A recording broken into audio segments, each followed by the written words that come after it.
All registered voters in California will be getting a vote by mail ballot in this November's election. President Trump has said repeatedly that sending ballots to everyone, even those who don't request them, will lead to widespread fraud. Tonight, a look at mail-in balloting in California and its record in an I-Team investigation, voting in a pandemic.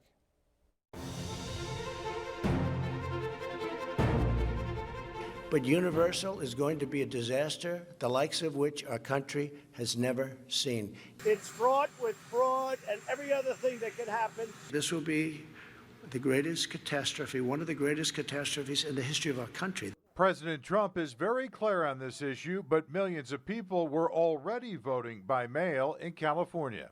Riverside County is already at 75% vote by mail before the pandemic. I Zoomed with Riverside County Registrar of Voters, Rebecca Spencer. Is there any history of widespread voter fraud on mail-in ballots? No, I have been with the Registrar of Voters office since 1999, and I have never seen any vote by mail voter fraud conviction in those 20 plus years. More and more people have been voting by mail in California, and it's been growing for years. In November of 2008, 41% of those who voted did so by mail. November 2012, that was up to 55%. In 2016, nearly 66% of the vote was done by mail. Is it safe? There are a number of safeguards, barcodes on the mail-in ballot that track the name, the signature, the address. In California, there's a number of safety measures and safeguards in place for vote by mail voters. So when we challenge less than 1% of the ballots, and most of those are because they are late. Of the mail-in ballots that are challenged, most were simply not returned in time. We also have voters where the signature doesn't match.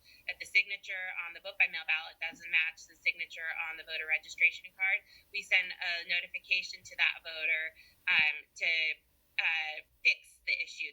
And voting in person isn't perfect, having a similar number of challenged votes or provisional ballots. Because they either went to their incorrect polling place, or in the roster it says they're a vote by mail ballot and they don't have the ballot to surrender to the poll worker, then they would be issued a provisional ballot. Overall, there are a number of changes for this November. Along with the vote by mail option, there will be 120 voter assistance centers where you'll be able to vote starting October 31st.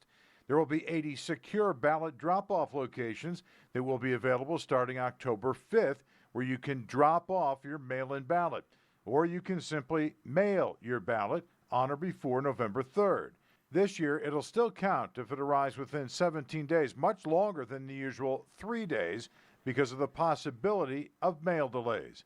Spencer says it's not a partisan issue, with Democrats and Republicans both voting by mail in growing numbers. The integrity of the election is not at risk with vote by mail voting.